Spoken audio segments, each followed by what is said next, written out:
un article qui donne le solde, non ça c'est l'article liminaire, le solde structurel, l'article premier, je ne sais plus, mais en tout cas c'est juste pour dire que on n'est toujours pas arrivé à voter le premier article alors qu'on a démarré quand même les discussions depuis pas mal de temps. En fait je dis ça parce que on soupçonne quand même pas mal le gouvernement de vouloir faire traîner les débats. On voit qu'Amélie de Montchalin prend beaucoup la parole. Ouais. Elle parle longtemps sur des choses qui ne sont pas forcément très essentielles. Après, elle est aussi interpellée, mais en tout cas, elle a parlé longtemps sans être interpellée. Et donc, on se demande aussi s'il n'y a pas une espèce de stratégie. Il faut savoir que EPR a déposé beaucoup d'amendements, énormément d'amendements. Les macronistes EPR. Les macronistes, voilà, c'est eux qui en ont déposé le plus. Et donc, une stratégie pour griller les 70 jours et prendre ce budget par ordonnance. Parce que, ouais, je ne sais pas si vous avez tout ça en tête, mais en fait, les débats budgétaires sont limités dans le temps. Donc, en l'occurrence, là, on discute le projet de loi de finances et on doit le discuter en 70 heures maximum. Et, non, 70 jours, pas 70 heures, n'importe quoi. 70 jours maximum, ça serait un peu compliqué. Non, bref, pardon, en 70 jours. Et si on a dépassé le délai, qu'on arrive au bout de ces 70 jours et que le texte n'est pas voté, donc ce qui pourrait arriver si effectivement on fait traîner les débats, et bien le résultat c'est que le gouvernement peut adopter le budget par ordonnance. Et qu'est-ce que tu peux nous expliquer ce que ça veut dire exactement? En fait, l'adopter par ordonnance, ça veut dire que c'est lui qui décide en fait de ce qu'il met dedans. Très simplement, je vais le dire comme ça, parce que en fait, on ne tient pas compte du tout des débats qui ont eu lieu et il décide à la fin par ordonnance de dire qu'est-ce qu'il retient pas. Il fait ce qu'il veut en fait, il fait ses courses. Et il faut dire que l'enjeu pour le gouvernement de légiférer par ordonnance sur le budget, c'est que le budget contient quand même des choses dingues. Oui, et en fait, Mathilde, elle a fait l'explication de vote pour ce qu'on appelle la motion de rejet préalable, c'est-à-dire en fait l'idée de dire ce texte est tellement horrible qu'on n'en veut pas. Et donc Aurélien Lecoq a parlé pendant 15 minutes pour défendre notre position.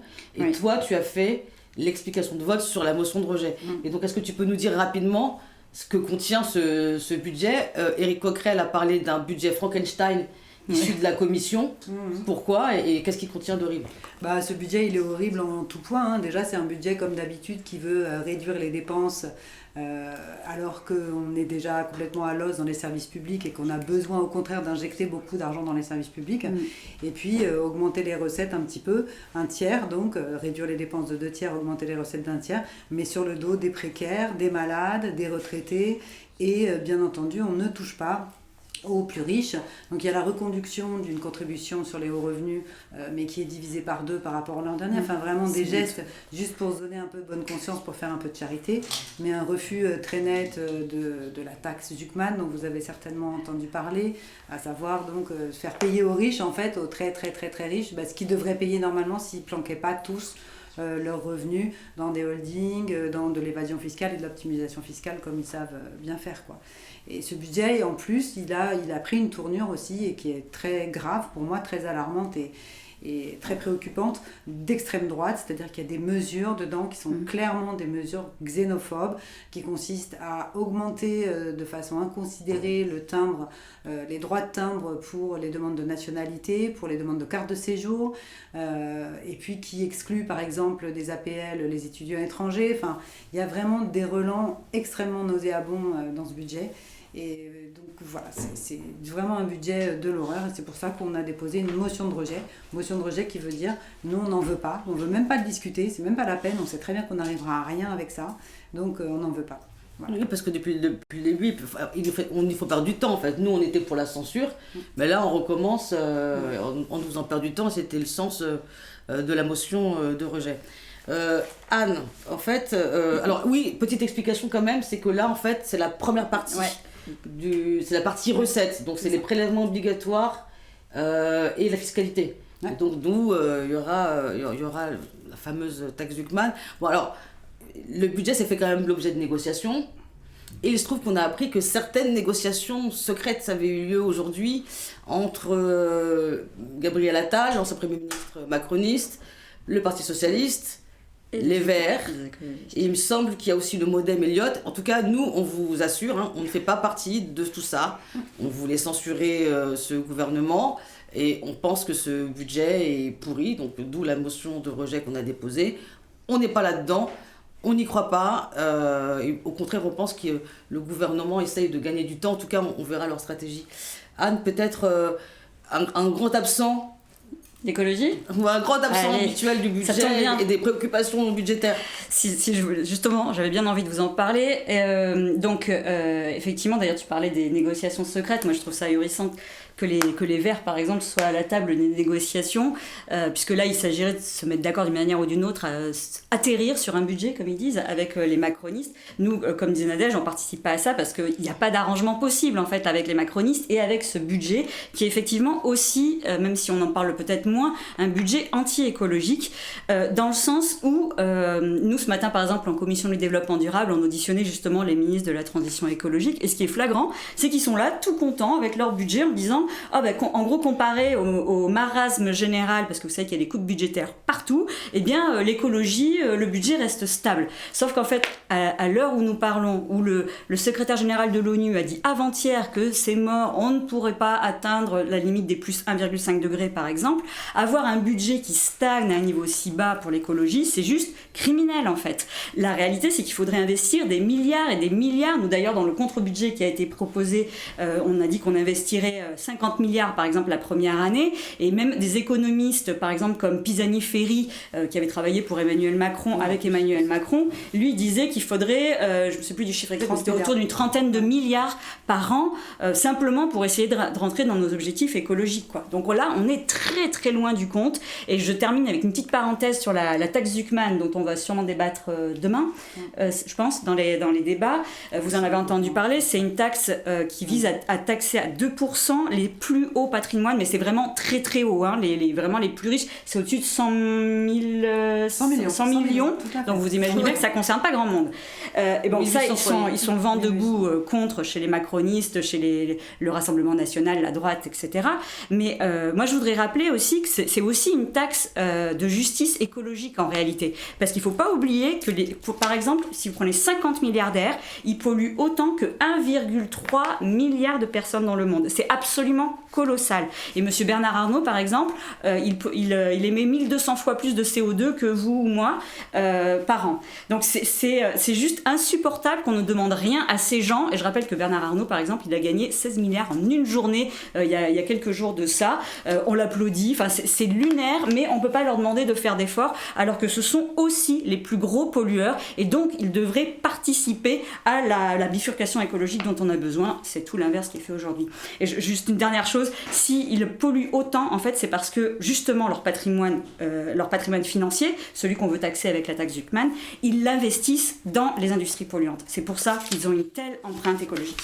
Il y avait en commission des débats, enfin moi j'ai cru voir des débats sur notamment la taxation de CMA, CGM, en fait des entreprises polluantes. Voilà, est-ce que tu peux juste dire ce qu'on a défendu nous en matière de fiscalité écologique ? Alors là, sur celle-là, c'est un peu plus compliqué parce qu'en fait, cette taxe au tonnage, elle existe un peu partout dans le monde. Et là, même au sein du groupe, Mathias Tavel, qui est notre spécialiste, il n'est pas forcément super friand de cet amendement. Parce qu'il y a des emplois, tout ça ? Oui, c'est ça, ouais. Et puis qu'en plus, en termes de compétitivité, pour le coup, ce serait compliqué. Mais enfin, il y a d'autres moyens de revenir sur des revenus comme ceux de Rodolphe Saadé. Hein. C'est sûr que... donc nous, on a défendu pas mal d'amendements sur...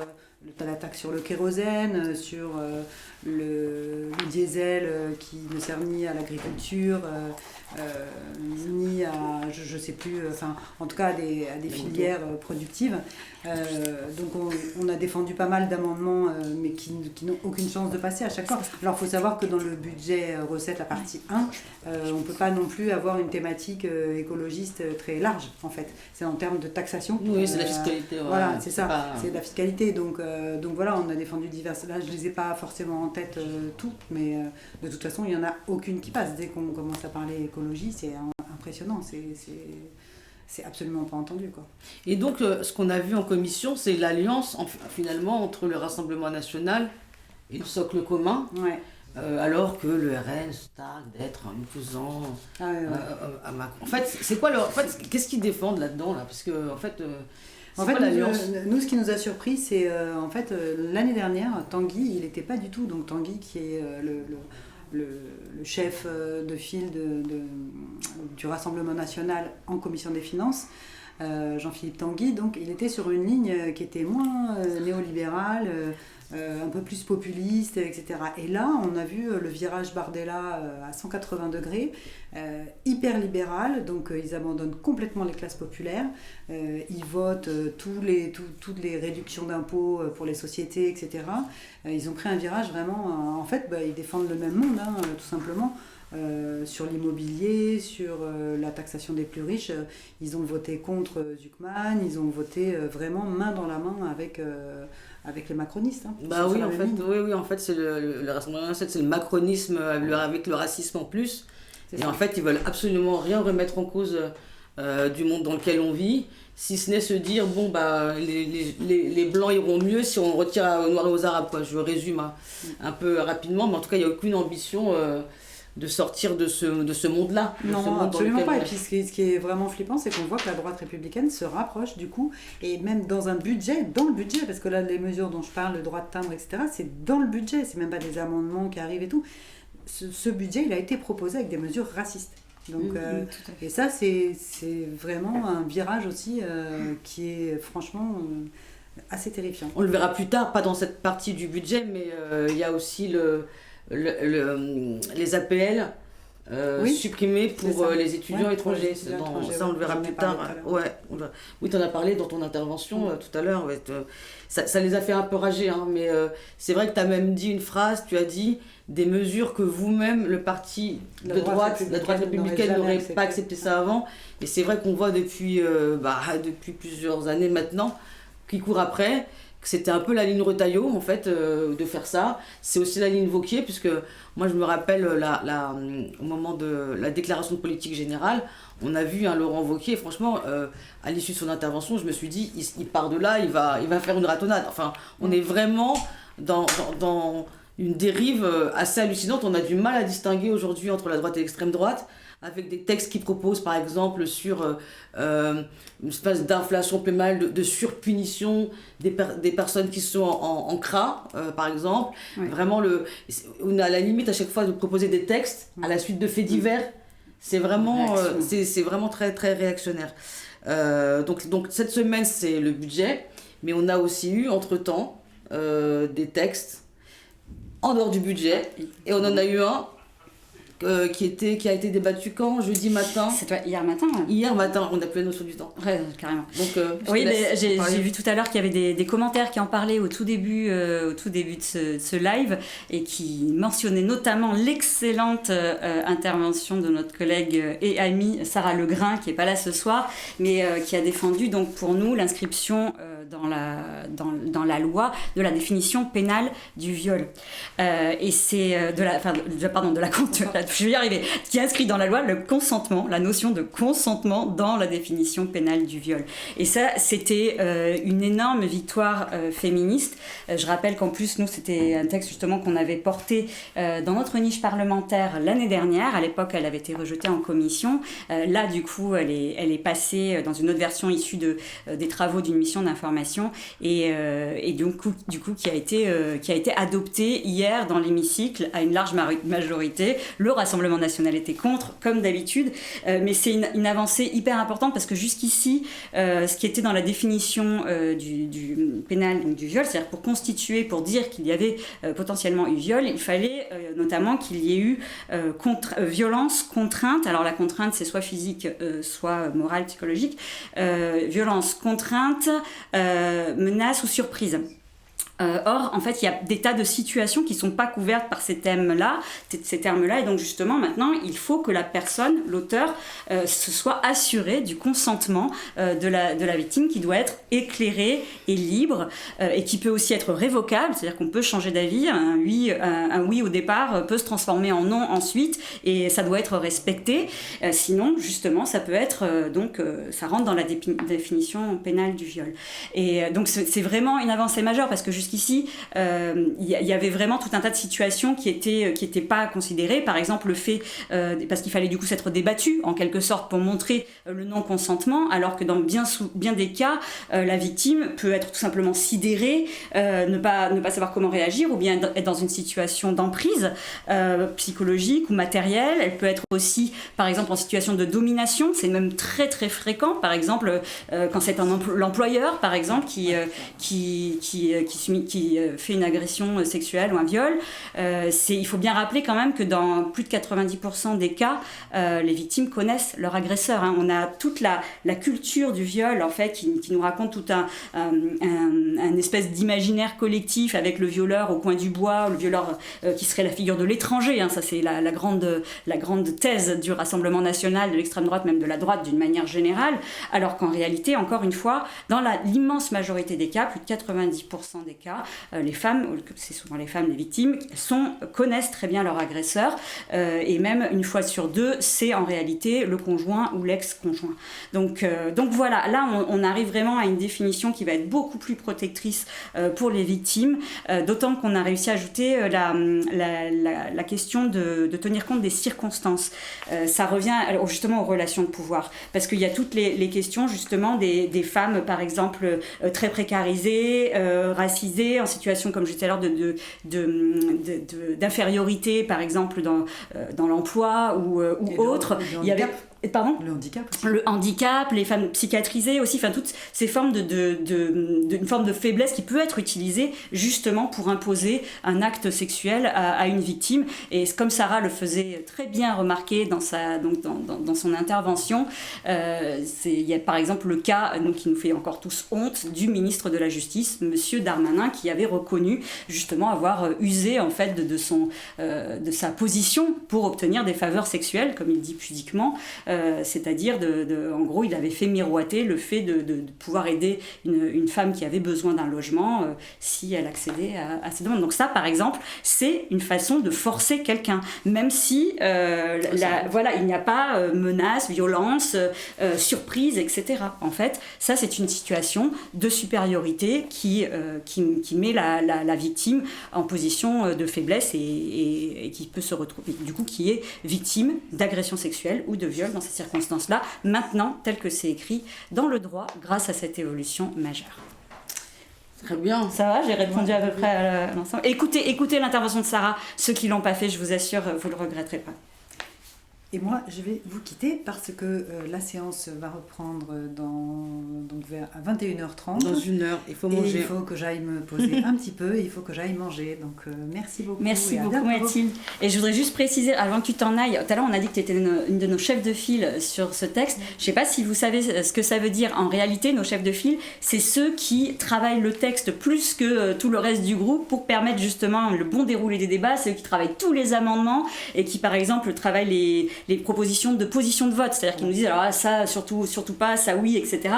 Et il y a combien d'amendements là sur ce texte ? 3700 ? Il y a 3700 pour la séance déposés, mais certainement qu'il y en aura moins de recevables. D'accord, mais quand même, vous imaginez le boulot que ça fait des heures et des heures de travail pour qu'on puisse toutes et tous débattre comme il faut sur ce budget. Ouais. Bye bye. Et surtout le battre. Merci Mathilde. Merci Mathilde.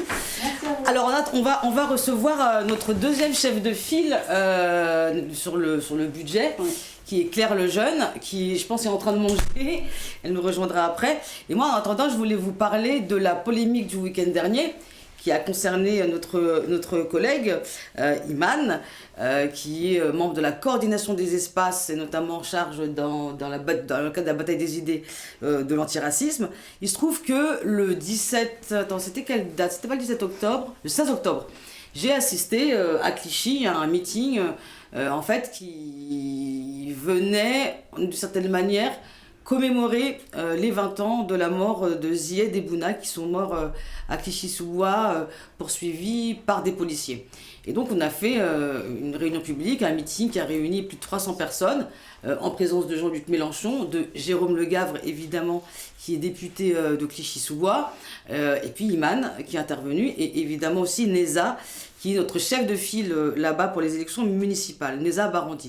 Et bien Iman a fait un discours antiraciste pour rappeler en fait quels étaient les fondamentaux de l'antiracisme, à savoir le racisme, c'est un système de domination contre lequel il faut lutter, un système de domination qui se nourrit d'imaginaires racistes, de hiérarchisation des personnes, des individus.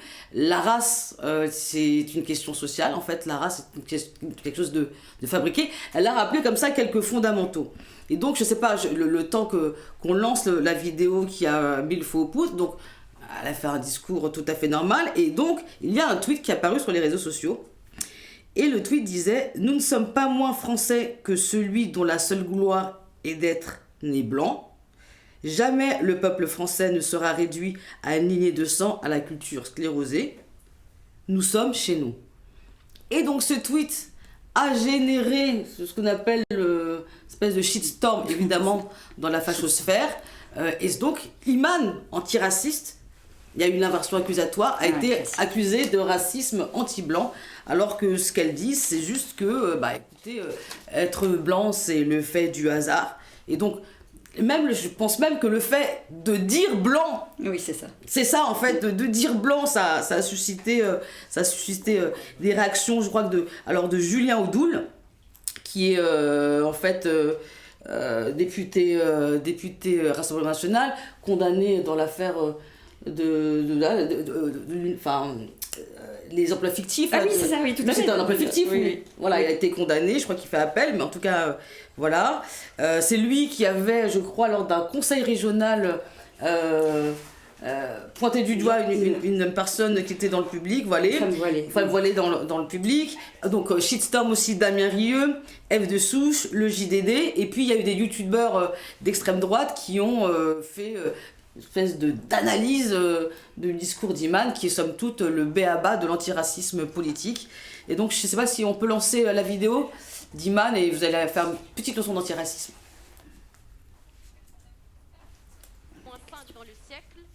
J'arrive pas à voir les questions. Tout peut sembler perdu d'avance, car nous sommes à minuit moins 5 dans le siècle, que le sentiment nationaliste est exalté de toutes parts, que les musulmans sont devenus les victimes expiatoires de la désespérance sociale, que le passé est recomposé pour n'exclure les indésirables, l'amnésie de l'esprit et l'apathie du cœur semblent légion. Toute une frange de la population est perçue comme dispensable, sinon excédentaire, une sorte de greffe extérieure à un corps organique. Les patronymes des petits écoliers sont auscultés, les arbres généalogiques sont brandis comme des trophées et la clarté de la peau devient source de fierté. Par une réécriture de l'histoire, le peuple français est réduit à une lignée de sang, à la culture sclérosée. Mais nous savons que la France n'est pas une nation ethnique, mais une nation politique. Que sa terre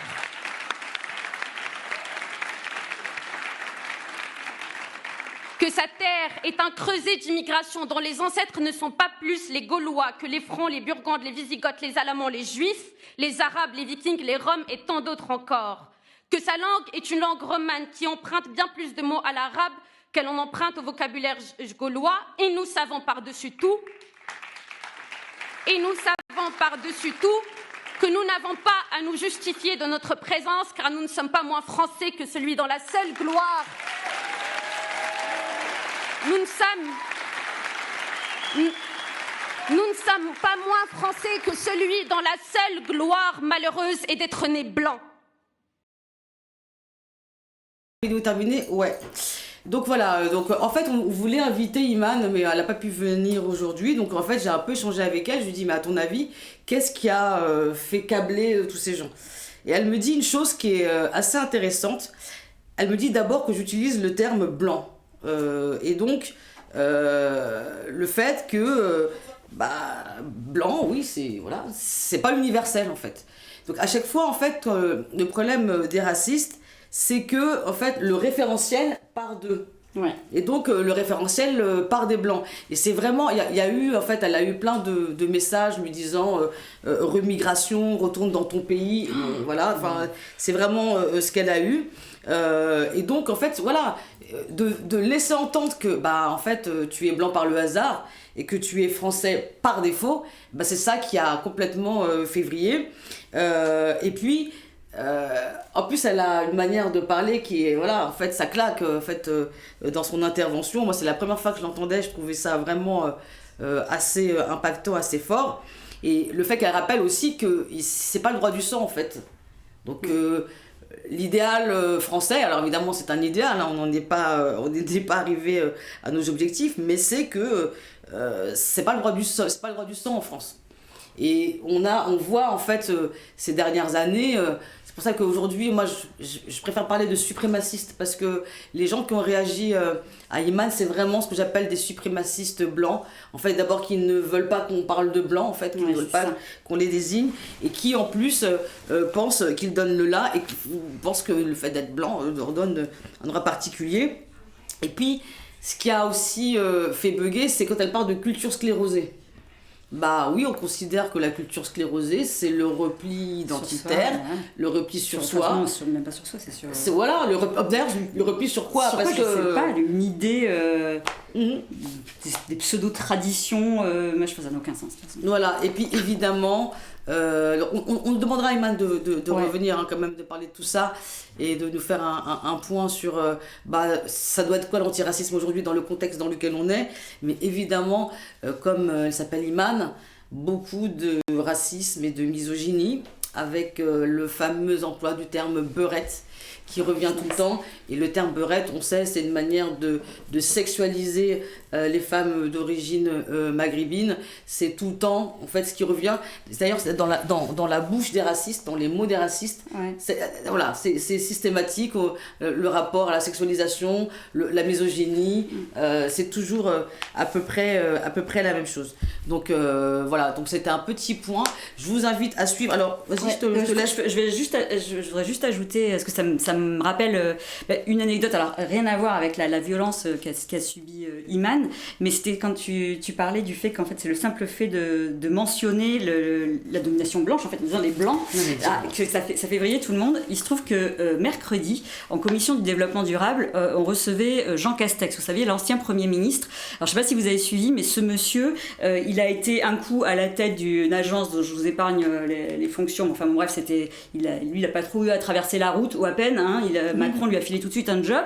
Ensuite, il a été nommé à la présidence de la RATP. Il a été reconduit en 2024. Et là, Macron vient de le nommer président de la SNCF. Et en fait, à chaque fois qu'il y a une nomination comme ça, nous, en commission, on doit l'auditionner et voter sur la proposition de nomination donc, d'Emmanuel Macron. Bref, moi, ça m'a gonflé parce que depuis qu'on a élu, j'en étais à la 18e nomination sur différents postes comme ça, dont 2 femmes, donc 16 hommes. Et parmi ces 16 hommes, il y avait 4 fois Jean Castex.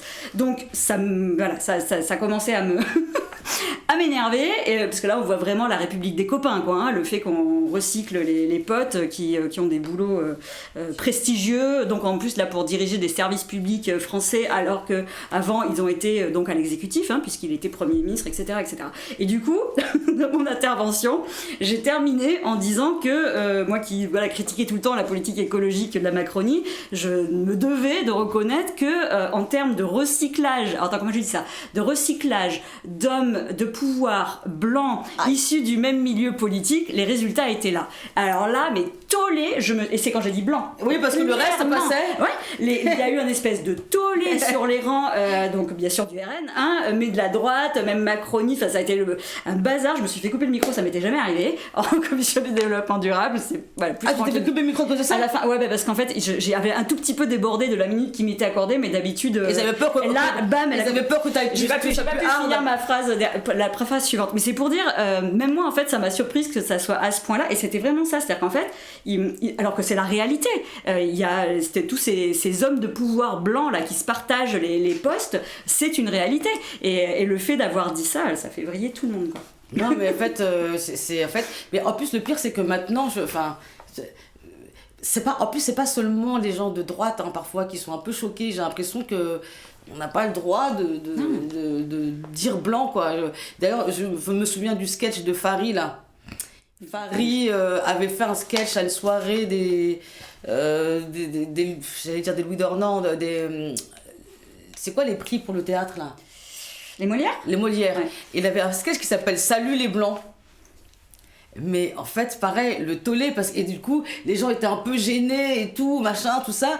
Et en fait, mais en fait, on va continuer à dire les hommes blancs dominants. Parce qu'il faut avoir conscience, en fait, du privilège, du privilège blanc et de tout ce que ça implique. Pour tous ceux qui justement ne le sont pas. Bon, en tout cas, on est très contents, nous, d'avoir Iman dans notre mouvement. Alors évidemment, c'est très dur d'avoir d'avoir comme ça une espèce de shitstorm, parce qu'en plus enfin c'est pas une débutante, mais je veux dire en visibilité c'était vraiment dur, mais en même temps ça aura permis de découvrir un jeune talent de la France Insoumise, et sur lequel il faudra compter pendant encore très longtemps. On attend Claire Lejeune qui doit nous rejoindre dans quelques instants, peut-être faire un petit point sur ce qui nous attend dans les jours à venir en termes de calendrier parlementaire. Donc ce qu'on a expliqué là, c'est que c'est la partie 1, donc les recettes du budget, et donc la partie 1 recettes a donné lieu à des contre-budgets. Donc nous, France Insoumise, avec Clémence Guettet, avec évidemment Éric Coquerel, président de la commission des finances, avec Adrien Clouet, qui est aussi sur le budget de la Sécu, et avec Clémence Guettet, Aurélie Trouvé, voilà. Et il y avait Bastien aussi, je crois. Peut-être Bastien aussi. En tout cas, on a présenté notre contre-budget. On le fait tous les ans. Et il y a aussi le contre-budget du Rassemblement National. Non, mais ça, il faut que Claire, elle nous en parle. Parce que tout à l'heure, elle a fait vriller Tanguy, justement, là-dessus. Ouais, il y a eu le contre-budget du Rassemblement National. Non, mais moi, je vais... Enfin, peut-être de ce que j'ai compris, parce que je ne suis pas la spécialiste de la chose. Mais en tout cas, hier, donc, le Rassemblement National a présenté son contre-budget. Le problème, c'est qu'ils sont partis du budget Le Cornu. En disant, on part du budget Le Cornu et on corrige ça. Donc quelques mesures à la marge. C'est ça. Voilà, tout ce qui est dégueu en fait restait. Et donc Clémence, Manuel, Bompard, on dit sur les réseaux, mais attendez, ça veut dire que tout ce qui reste, vous le gardez. Et là, ils se sont embourbés. C'est ça. Ils se sont même embourbés sur des chiffres, donc ça a donné lieu à... Voilà, on a vu que c'était des amateurs. Tout ça pour dire que voilà, donc nous, non seulement on a un contre-budget, mais en plus, on veille au grain à dénoncer, à pointer le n'importe quoi du Rassemblement National. Et un autre truc que Manuel Bompard il a soulevé hier avant qu'il y ait des articles, c'est la question des retraites, la question des carrières longues.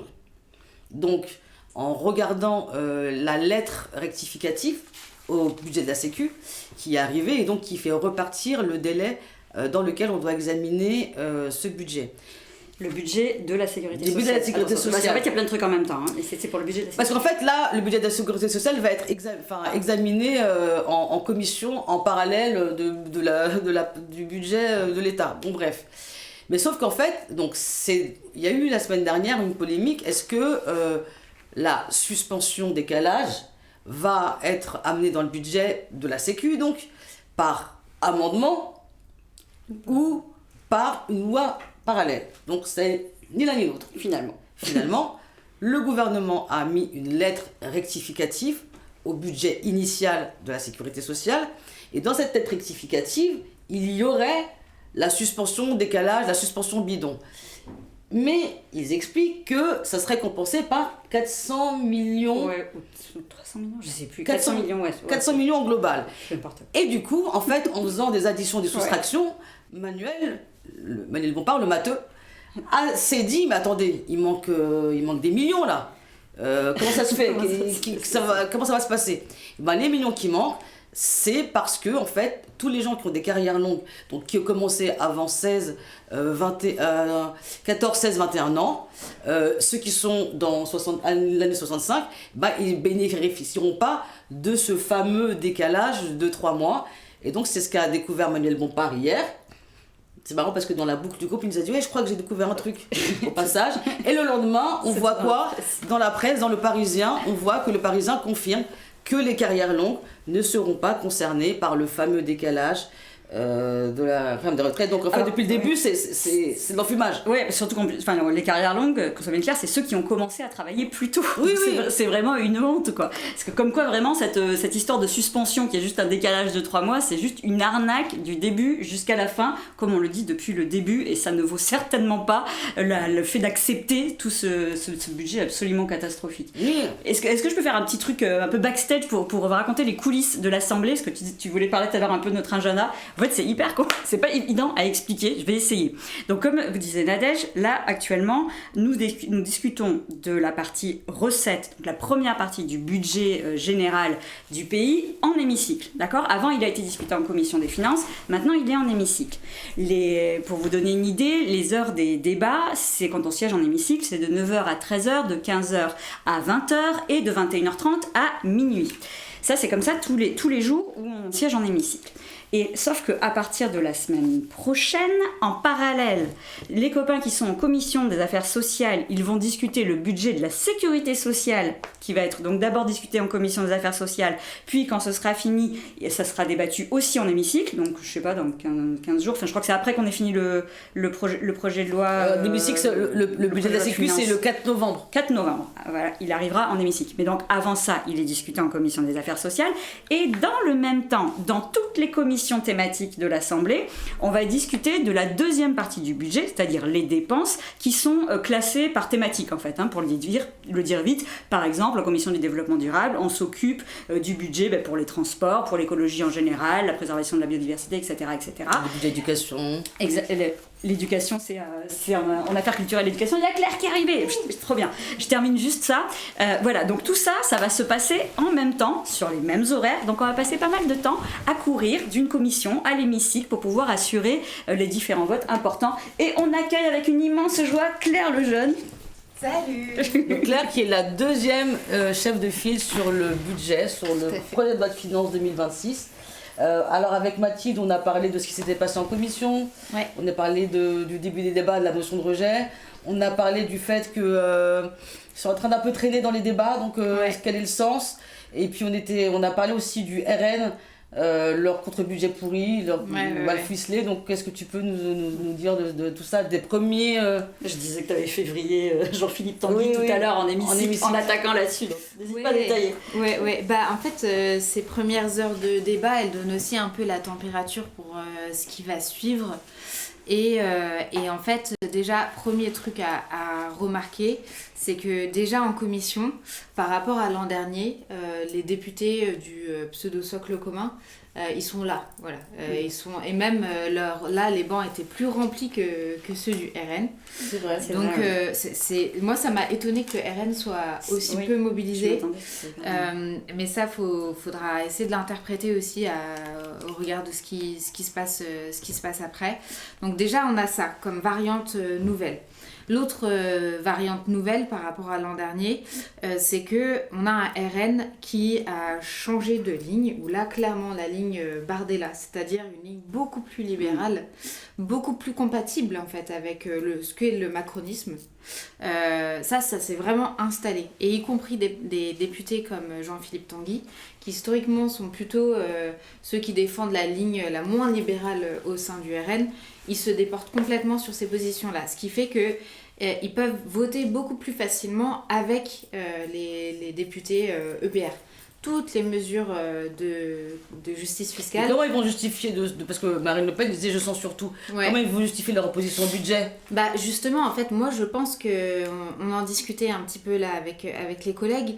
On les entend plus autant appeler à la dissolution parce que s'ils étaient cohérents, en fait, s'ils voulaient la dissolution, ils pouvaient voter la motion de rejet, si c'était cohérent. Ils iraient jusqu'au bout dans l'opposition, en fait. S'ils sont les premiers opposants de France, je sais pas trop quoi. S'ils voulaient pousser à la dissolution, ils auraient voté la motion de rejet. Donc, en fait, là, je pense qu'on a eu aussi une nouvelle du Conseil d'État par rapport à la situation de Le Pen. Et moi, je pense que la dissolution... C'est quoi la situation ? Alors, en gros, ils ont rejeté son appel. Ah oui, c'est vrai. Voilà. Ça, c'est arrivé cette semaine. Ouais. Donc, en fait, là, la dissolution, par rapport à leur stratégie de présidentielle et par rapport à la position de Marine Le Pen dans le parti relativement à Bardella, c'est plus si intéressant pour eux d'avoir une dissolution. Voilà. Donc moi je pense qu'ils vont être un peu pris entre deux stratégies, entre l'obligation de quand même maintenir la face, de dire non on est contre le budget, etc. Et puis quand même la volonté de ne pas aller jusqu'au bout dans la censure. À mon avis, ils vont voter contre le budget, sinon ils perdent la face complètement. Mais je pense qu'ils vont être dans cet entre-deux pour juste maintenir un peu les choses et pas aller à la dissolution. Mais en gros, toutes les mesures de justice fiscale, tout ça en fait, ils ont voté ils vont voter contre, voilà. À nouveau. Qu'est-ce qu'il y a eu chaque fois, alors on a eu par exemple la taxe Zuckman, jusque-là ils s'abstenaient. Et c'est ça qui a permis à notre amendement en projet, en PLF 2025 de passer. Et c'est ça qui a permis à la PPL dans la niche écolo, qui portait la taxe Zuckman, de passer également. Là, ils ont durci leur ligne, ils votent contre. Ce qui veut dire que ça bloque la mesure. Et à la place, ils veulent mettre un IFF. Enfin bon, ils arrivent toujours à dire que ce qu'ils vont faire, c'est une mesure mieux. Mais leur mesure, elle rapporte à peine 3 milliards. Enfin, ça n'a rien à voir. Donc, il protège les riches, quoi. Ah oui, mais c'est systématique. Et également sur le rehaussement du taux de la flat tax, qui était la mesure, une mesure emblématique du macronisme. Tu peux dire ce que c'est la flat tax ? Alors en fait, il y a... pour les plus riches, en gros, ils peuvent choisir de ne pas se mettre au barème que toutes les personnes ordinaires elles ont, le barème de l'impôt sur le revenu, d'avoir un barème spécifique qui les font payer un certain niveau d'impôt, mais pas au-delà. Oui, c'est comme un plafond. Ça fait comme un plafond sur leur niveau de fiscalité. Ce qui fait que, mis bout à bout, cette flat tax plus tous les moyens d'évitement fiscaux que les riches ont, parce que eux, contrairement aux contribuables moyens, ils s'accompagnent d'avocats fiscalistes qui trouvent tous les moyens de contourner la loi. Ça contribue au fait qu'aujourd'hui, les plus riches du pays payent relativement à la moyenne des Français beaucoup moins d'impôts. Et c'est pour ça que la taxe Zuckman, elle est importante, parce qu'elle fixe vraiment un plancher auquel personne ne peut échapper. Voilà. Donc ça, ils votent contre, le retour de l'ISF également. Donc ce qu'on est en train de voir, c'est effectivement un macronisme qui est en train de mourir, voilà. Mais un macronisme 2.0 qui est un macronisme avec en plus le racisme, la xénophobie et tout ce que... et le rapport à la démocratie complètement fou du RN. Voilà, en fait c'est le RN qui va sauver la partie économique de ce que Macron a fait dans ce pays. C'est là qu'on comprend à quel point on a raison de dire que le macronisme prépare l'arrivée du RN au pouvoir. Voilà. Donc ça, on est en train de le voir beaucoup plus nettement. Et dans une dernière variable qui est assez différente, c'est que le PS en fait décroche du programme du NFP. Jusque-là, en commission, ils votent quand même les amendements NFP, ceux qu'on avait déposés ensemble, quand on disait l'an dernier, on transforme le budget, on fait un budget NFP compatible. Mais en plus, ils déposent des amendements où globalement, c'est des versions très réduites, par exemple de la taxe Zuckman, avec l'espoir que ça soit un amendement de compromis que certains députés du bloc central... C'est ça, c'est sorti aujourd'hui là. Mais en fait, ça, nous on l'avait vu dans les amendements déposés en commission, c'est-à-dire une taxe Zuckman dont on excluait les biens professionnels. Donc en fait, c'est plus une taxe Zuckman. C'est là, ça va être, il va essayer de récupérer tous les parties qui sont pas dans les holdings, etc. Mais ça donne un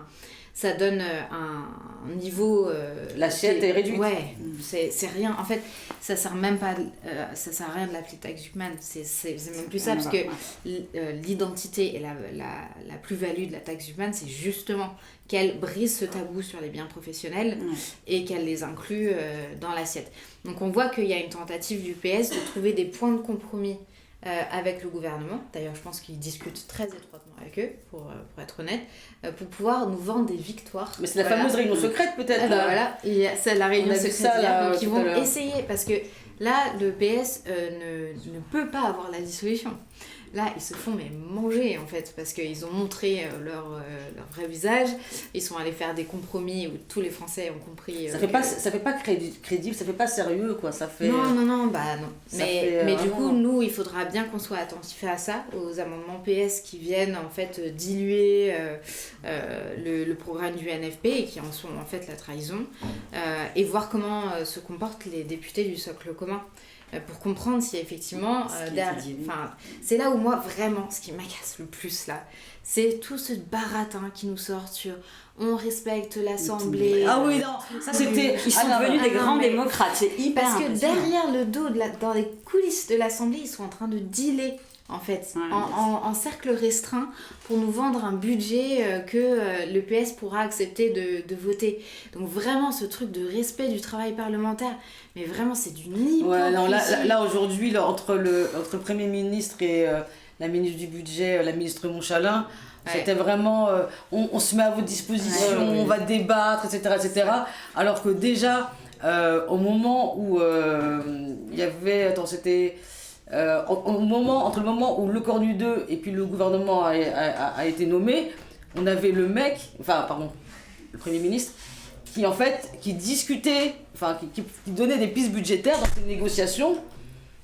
Sans ministre en fait, déjà il discutait directement.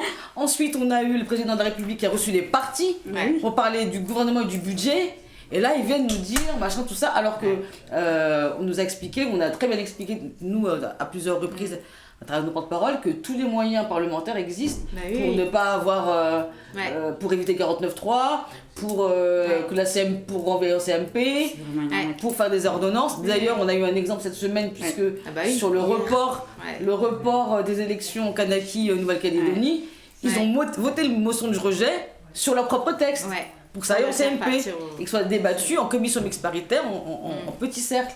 Et donc là aujourd'hui, dans le budget, ils nous ont fait des caisses, alors qu'après ils font des réunions secrètes pour rien trouver. Et dans les articles de presse, on a vu que Cyril Châtelain, la présidente du groupe Écolo, a dit non mais il en sort rien. Bah oui, en fait. Voilà. Mais par contre, la députée socialiste qui a pris la parole tout à l'heure, elle a terminé son discours en disant « Un autre budget est possible », alors que c'était notre slogan, notre angle d'attaque NFP l'année dernière. Parce que l'année dernière, effectivement, on avait réussi à obtenir à l'Assemblée tout un tas de victoires qui étaient, dont la taxe Zuckman, qui faisait partie de notre Mathilde budget. Fed, vous avez vu tout à l'heure, Mathilde Fed, c'était l'amendement Mathilde Fed sur la taxe Zuckman. Et après, il y a eu un texte dans une niche écolo, mais l'amendement, c'est l'amendement Mathilde Feld. Qui était passé donc l'année dernière. Mais je pense que quand le PS dit un autre budget est possible, il pense pas à un budget NFP compatible. Mais bien sûr que non. Voilà. Mais c'est pour ça que c'est évident. Voilà. Donc ils pensent à un budget qui va leur permettre de le voter sans trop se mouiller, sauf qu'en fait ils vont voter pour des miettes, quoi. Et là on le voit déjà. Hein. Et moi, par rapport à la position du PS, ce qui vraiment me met en colère, c'est que du coup, une partie très minoritaire de l'Assemblée, par leur décision de ne pas voter la censure, va tellement faire payer des millions et des millions de Français. Et je me dis, mais en fait, en plus, en faisant quasi le contraire du mandat qui leur a été donné dans le cadre du nouveau Front Populaire, et il y a une part de moi qui me dit, mais de quel droit ils prennent cette décision ? Du coup, qu'est-ce qu'on va défendre là dans cette partie recette pour avoir la justice fiscale, la redistribution. Nous, on va du coup porter la taxe Zuckman qui rapporte entre 15 et 20 milliards. Donc ça permet de déjà bien remplir les caisses. Mais c'est pas du tout la seule dimension de notre programme sur les recettes. Il y a aussi, revenir sur toutes les mesures qui ont été mises en place par Macron, rétablir un ISF, mais un ISF avec un volet climatique. C'est très important parce que, en fait, et ça, il y a des études très intéressantes d'Oxfam sur le sujet. Le problème avec les ultra-riches aujourd'hui, c'est pas seulement leur richesse en soi, c'est aussi l'empreinte carbone, c'est-à-dire l'impact sur la planète de leur patrimoine. C'est-à-dire, donc leur patrimoine financier, par exemple, ça va être des actions ou des participations dans des entreprises pétrolières, etc. Ce qui veut dire aussi que par rapport à la position des riches dans le débat public, ils n'ont aucun intérêt à ce que les choses bougent. Ils n'ont aucun intérêt à la transition énergétique ou écologique. Ce qui fait que quand on parle de l'ultra-richesse, il y a aussi une question de démocratie, de pouvoir derrière. C'est pas juste qu'on en veut aux riches, c'est parce que la concentration de capital qu'ils ont est une concentration de pouvoir qui déstabilise le débat démocratique. Et d'ailleurs, on le voit quand ils détiennent aussi des médias et qui surtout bloque complètement les immenses chantiers qu'on devrait être en train de faire maintenant, notamment en matière de bifurcation écologique. Donc l'ISF climatique, il vient regarder pas seulement le montant en volume de la richesse, mais la nature de la richesse, et il vient essayer de prélever aussi en fonction du degré de nocivité climatique du patrimoine des plus riches. Donc revenir aussi sur la flat tax, ça on en a parlé, mais également on a beaucoup d'amendements pour aller taxer les pollueurs, mais aussi taxer les jets privés, taxer les yachts, qui sont des mesures qu'on peut dire symboliques dans le sens où c'est pas ça qui va remplir de milliards les caisses publiques, mais en fait c'est taxer cette consommation ostentatoire et ce mode de vie séparatiste des plus riches, par lesquels en fait ils se placent au-dessus en fait du reste du peuple, là où et dans un moment où les taux de pauvreté explosent et où les gens sont en galère. C'est pas possible que ça coexiste avec des étalages absolument indécents de richesse. Voilà. Donc il y a un sens aussi symbolique, mais aussi, je pense, très important du point de vue de la conception qu'on a de ce qu'une société juste peut être, quoi. Mais par ailleurs, pardon, j'ai juste envie d'assister là-dessus parce que c'est aussi qu'ils sont éminemment responsables de la pollution qu'on subit tous et du dérèglement climatique. Ce que tu disais, c'est que leur empreinte carbone, elle est absolument colossale. Je le disais tout à l'heure, mais je le répète pour ceux qui seraient arrivés en cours de route, 50 milliardaires dans le monde polluent autant que 1,3 milliard de personnes dans le monde. Enfin, c'est juste complètement colossal. Et ça passe par leur mode de vie, avec les jets privés, les yachts et tout ça, qui c'est quand même pas anodin et qui refusent qu'on taxe, comme d'habitude. Juste pour rigoler quand même, enfin c'est pas drôle, mais je me souviens qu'une fois on avait discuté des jets privés, je crois que ça devait être une niche écolo, il y a quelques temps. On avait quand même eu comme argument en face qu'on pouvait pas faire ça parce que quand même il fallait lutter contre le désenclavement des territoires ruraux avec les jets privés. Bon, bref, parenthèse fermée, c'est pour dire l'absurdité, c'est juste qu'ils veulent surtout pas en entendre parler. Bref, ils polluent par leur mode de vie, mais aussi et surtout par ce qu'ils font de leur patrimoine financier, comme le disait Claire. Et moi je pense qu'il faut vraiment rappeler en fait qu'ils sont éminemment responsables de ce qu'on subit tous et ce que subissent en premier lieu les plus fragiles, comme toujours, qui sont les premières victimes, c'est ceux qui souffrent dans les fameuses passoires thermiques. Donc, alors que là, on a encore baissé le budget pour la rénovation thermique des bâtiments par ailleurs. Ceux qui souffrent du froid l'hiver, de la chaleur l'été, ceux qui prennent en premier toutes les grandes catastrophes écologiques qui se multiplient à travers la planète. Enfin, c'est insupportable en fait qu'eux ils soient exemptés de tout, qu'on les laisse vivre comme ça aux dépens de tous en fait, parce que c'est ça qui est en train de se passer aujourd'hui, d'autant plus que, comme disait très justement Claire, ils ont un pouvoir faramineux. Si aujourd'hui on est dans un délire, enfin c'est pas un délire, mais un vrai changement de rhétorique qui vise à nier le changement climatique, c'est la base du Trumpisme avec qui ils bossent, avec tous les grands des GAFAM, avec Elon Musk, avec comment il s'appelle, Zuckerberg et tout ça, ils sont tous mis à le soutenir, et nous on a ici les médias Bolloré. Zuckerberg il a soutenu Trump. Il me semble qu'il était présent à son discours. Son discours d'investiture, ouais. Ah ouais, d'accord. Mais toute la tech américaine a retourné sa veste. Complètement retourné leur veste. Et du coup, donc, je disais, nous, on a par exemple les médias Bolloré, où on voit dérouler en permanence, bon, évidemment, les thèses racistes, etc., mais aussi un déni climatique, une moquerie des propos scientifiques. Enfin, on dit tout ça n'a pas d'importance. Et résultat, ça empêche de fait la lutte écologique parce que ça sert des intérêts, quoi. J'ai une dernière question, Claire, à te poser sur le budget, sur la question des impôts. Parce que certains disent que c'est une boucherie fiscale. Nous, qu'est-ce qu'on défend en termes de justice à l'égard de l'impôt? La question des barèmes. Et est-ce que tu peux nous en parler? fait, ça, j'ai trouvé ça intéressant, même dans les prises de parole du rapporteur général, donc qui a changé, qui est plus Charles de Courson, avec qui, honnêtement, on n'est pas aligné politiquement. Et sur les questions sociétales, Charles de Courson, c'est compliqué. On n'est pas du tout sur les mêmes lignes. Néanmoins, il avait un éclairage qui était intéressant et qui par moment nous aidait un peu à imposer nos arguments sur les questions économiques. Là, ça a changé, c'est Philippe Juvin, qui est un républicain, et qui est beaucoup plus raide du coup sur ces sujets-là. Et dans ses propos, il a dit, il a eu un propos sur il faut surtout pas augmenter les prélèvements obligatoires, donc il ne faut pas surtout augmenter la fiscalité et les taxes. Mais en fait, ils augmentent la fiscalité et les taxes pour quasi tous les Français. Là, voilà, c'est ça. Voilà, donc parce que en fait, l'impôt sur le revenu, il est indexé sur l'inflation. Ce qui veut dire que le barème, il évolue. Si l'inflation augmente, le barème augmente. S'il baisse, ça baisse. Ce qui fait qu'en fait, relativement à votre revenu, il n'y a pas de décalage. Là, en fait, leur projet, c'est de geler ce barème de l'impôt sur le revenu.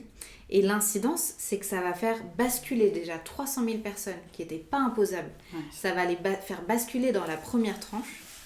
Et il y a eu un calcul, en moyenne, ça va coûter 100 € à chaque ménage, en moyenne. Donc ça veut dire que certains, ça va leur coûter beaucoup plus, et certains un peu moins, mais en moyenne 100 €. Et c'est énorme pour le budget d'un ménage modeste, 100 € sur l'année en impôts, bah, c'est pas rien, quoi. Voilà. Et donc leur discours sur surtout pas de taxes, et à chaque fois de nous accuser, nous, d'un matraquage fiscal, etc. Alors que dans leur projet de budget, il y a le fait de faire augmenter les impôts de tous les Français, c'est quand même d'une hypocrisie énorme, quoi. Enfin, nous, en termes d'impôts, qu'est-ce qu'on propose, quoi, nous, en fait Alors, nous, en fait, dans notre programme, ce qui est établi, c'est que toutes les personnes qui gagnent moins de 4 000 € par mois, ils payent moins d'impôts. Voilà. Donc, c'est pas vrai qu'on s'attaque aux classes moyennes, etc. Par contre, on assume complètement que les tranches supérieures, on veut les faire payer davantage. Et sur la question des tranches, actuellement, à un moment, vous en aviez 14. Dans les années 1980, vous aviez 14 tranches d'impôts, ce qui permettait une progressivité beaucoup plus fine. En gros, vous n'aviez pas un énorme saut en termes de niveau d'impôt quand vous passiez d'une tranche à une autre, parce qu'il y en avait beaucoup plus. Actuellement, il n'y en a plus que 5. Et nous, justement, on porte un amendement là pour le rétablir à 14 tranches. La progressivité. Voilà, parce que ça permet à la fois que quand vous êtes tout en bas, vous pouvez avoir une rentrée dans le barème, vous pouvez commencer à payer des impôts, mais en payer assez peu. Et inversement, ça permet de faire payer beaucoup plus en haut. Voilà, donc ça permet de cibler beaucoup plus finement en fait en fonction du revenu des gens, ce qui est beaucoup plus juste. Voilà, donc on porte aussi cette question-là, qui n'est jamais votée par EPR ou par le RN. Et ce qui est intéressant sur cette question de l'indexation et de la désindexation prévue, c'est que le RN a pas voté. Nous, on a un amendement pour réindexer toutes les tranches sur l'inflation. Puis on a des replis, c'est-à-dire que dans la discussion budgétaire, on a un amendement qui est notre position idéale. Et après, si cet amendement-là, il n'est pas voté, on va en proposer qui soit un peu moins disant, pour quand même essayer de faire passer l'idée qu'on essaye de défendre. Et donc nous, on avait porté un amendement pour réindexer les 2 premières tranches de l'impôt, pour qu'au moins les personnes à revenu le plus modeste, ils subissent pas la désindexation. Voilà. Ouais. Et le RN a refusé de voter cet amendement-là et a juste accepté de voter pour la réindexation de la toute première tranche. D'accord. Donc en fait, même pour alléger les impôts sur les classes modestes et populaires, le RN n'est même plus là. Le RN n'est même plus là. Donc, il ne faut pas les lâcher, là. Il faut vraiment scruter l'ensemble de leur vote. Parce que, comme toujours, dans leur communication, ils se présentent comme les grands défenseurs du peuple français. En réalité, dans leur vote, ils jouent contre eux. Voilà. Donc là, je pense que ce débat budgétaire, il va aussi être intéressant pour révéler les vrais intérêts et le vrai visage du RN. Donc, du coup, suivez bien le budget sur les différents réseaux sociaux de nos chefs de file. Ouais. Voilà, Mathilde Feld, qui est sur tous les réseaux sociaux. Ouais. Évidemment, Claire Lejeune, évidemment, le compte Twitter de la France Insoumise, qui relaie un peu tout ce qui se passe en séance. Nous, on va s'arrêter parce qu'il faut qu'on mange. Et juste, j'ai un conseil vidéo encore avant de partir. Justement, l'intervention de Claire qui était tout à l'heure en tribune elle est déjà en pour ligne, notre groupe. Ouais, elle est en ligne, allez la voir, vous allez tout comprendre sur ce budget si c'est pas déjà le cas maintenant. Mais effectivement, sinon on va aller manger. Oui. Et donc on se donne, voilà, le compte Twitter de notre groupe parlementaire, c'est @FI Assemblée. Donc suivez tout le budget en direct à travers les réseaux sociaux de nos députés et députés EES surtout, et du groupe parlementaire France Insoumise. Donc on se donne rendez-vous quand mardi. La semaine prochaine, on va essayer de reprendre mardi. La dernière fois, il y avait eu un problème avec le site de Twitch, mais on se retrouve mardi. Donc à mardi, et donc nous, ce soir, cette nuit, et puis demain aussi, toute la journée jusqu'à minuit. On va se battre. Salut. À bientôt. Salut tout le monde.